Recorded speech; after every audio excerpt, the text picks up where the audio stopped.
afternoon sa inyo. Ayan, kakauwi lang namin mag-asawa. Ayan. O, yun yung mamihan namin. Ayun, nagbababa pa yung asawa ko. Yan, nabubulol pa. Ayaw daw ako tumulong. Ayan, pero ngayon, kasi may nakita ako. Ayan. Kasi magre-release kasi ako ng ibon ko. Magpapalipad ako. Ayan, o. 2, 4, 6. Ay, ito pa. 6, 7. Nandali, mga abel. Paliparin ko muna para wala tayong istorbo dito. Sino pa ba? Sino pa bang hindi nalipad dito? Sino pa? Ay, hindi ka pwede. Teka lang mga abel, ha. Oh. Ay, ito pa. Ito pa. Dami natin black check. Oh, sino pa? Dali. Nice.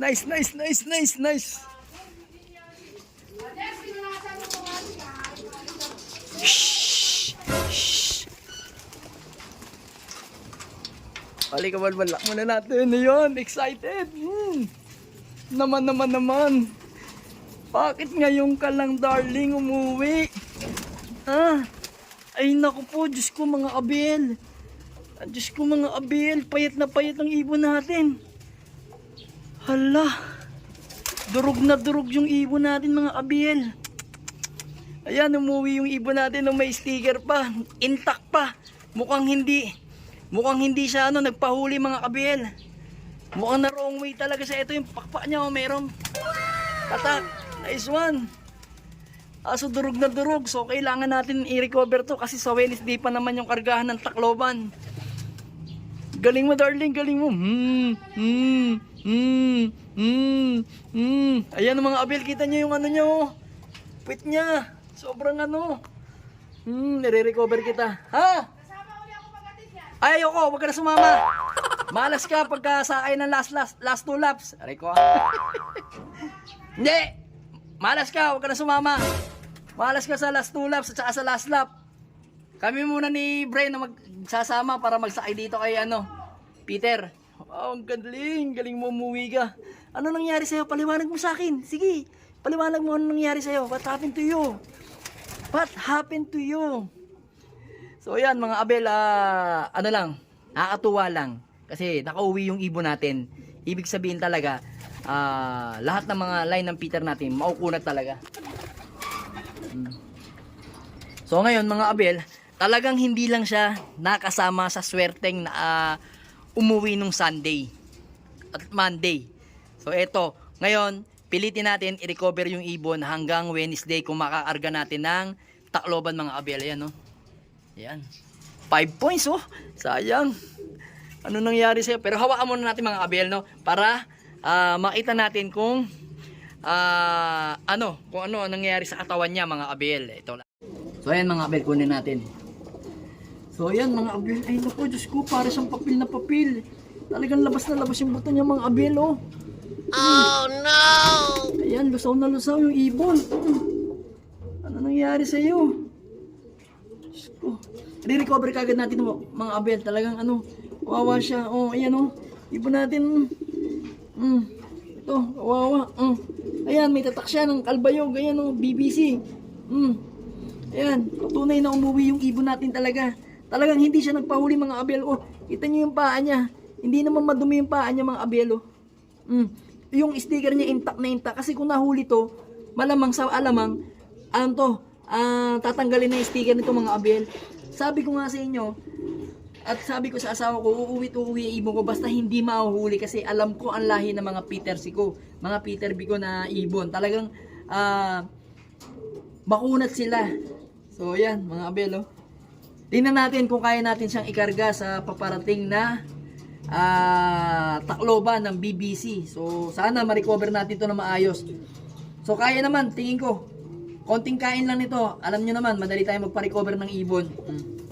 Sakto, meron tayong biniling vitamins sa mga ibon natin kasi magme-maintenance tayo kasi nga halos yung mga naglalaro ngayon ng norte is halos tinatamaan ng mga eye cold. So awa naman ng Diyos, yung mga ibon ko hindi naman tinatamaan. Kaso yung mga galing ko ng training, sigurado itong mga young bird ko dito, malamang sa alamang tatamaan sila kasi nga mababa pa ang mga immune system ng mga young bird natin kung tutuusin lang. Kagaya ng isang araw, o kanina lang, isang araw, 3 araw na wala yung mga young bird ko na mas may mga edad, yung mga malilino na mata. nag-fly away sila, pinaliguan ko sila, binasa ko yung pakpak. Ngayon, kaninang umaga, merong huling umuwi sa atin. Ito, ayan. Lahi pa rin ni Peter. Ayan o, lahi pa rin ni Peter yan. Nawala yan. Dito lang, sa ranging lang. Nawala to. O, kakauwi lang kaninang umaga nito, mga abel. Pero stress siya, o. Kasabay niyan, yung kapatid niyang isa naman is hindi nawala. Tapos, meron din akong umuwi kahapon, ng hapon at saka tanghali, mga layahin ng mga Peter ko, Peter Maselan, yan. So, balik nga muna tayo dito kay Peter. So, yan. Ayan mga abel, oh. Mukhang hindi talaga siya nagpahuli, talagang, tingin ko, tansyado ko, talagang lumipad to na malayo. So, ito, ano ba ngayon? Webes ngayon, di ba? Webes ba ngayon? Tino ko nga. Check ko lang. May anong araw ngayon? Webes, di ba? O yun. Thursday ngayon mga abel. So, Thursday, Friday, Saturday, Sunday, Monday, Tuesday, Wednesday. 7 days pa. Marirecover pa natin yung ibon natin. Hindi na lang natin siya paliliparin kasi ito sa alamang malayo ang nilipad nito, na wrong way to kasi nga nagsabay-sabay na yung release ng club TGAC, Tarlac, Nueva Ecija, Pampanga, BBCM, Maynila, Cavite, Laguna. Yan yung mga sabay-sabay na nag-release. Tapos meron pang ano yun? Ano nga ba yun? Yung kay Manny Zamora, alam ko nag-release din sila ng Kalbayog ata. PHA nag-release din sa Kalbayog. Halos marami nag-release sa Kalbayog. So ngayon, yung mga ibon nalito. So tayo, sana kung binigyan lang sana tayo ng pagkakataon na kahit nasa 30% na swerte, sana kasama to sa mga ibong umuwi natin ng Sunday. Yan. Pero ngayon, i-recover ko muna siya ng mabuti mga abel. Mahirap na. Kailangan natin siya ibalik sa dati niyang katawan. Tapos, no ranging na. So, ito na. Kailangan natin siyang ibalik yung dating katawan niya mga abel. Update ko kayo sa mga araw na ma-recover natin to. Pero ngayon, ang bibigay lang natin sa kanya is ideal muna.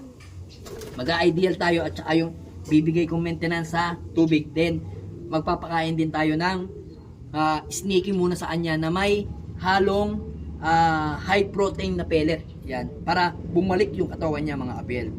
So yun muna ang gagawin natin sa ibon natin mga abel. Kailangan maka-recover na maayos to. Update tayo pag sa mga susunod na araw para hindi tayo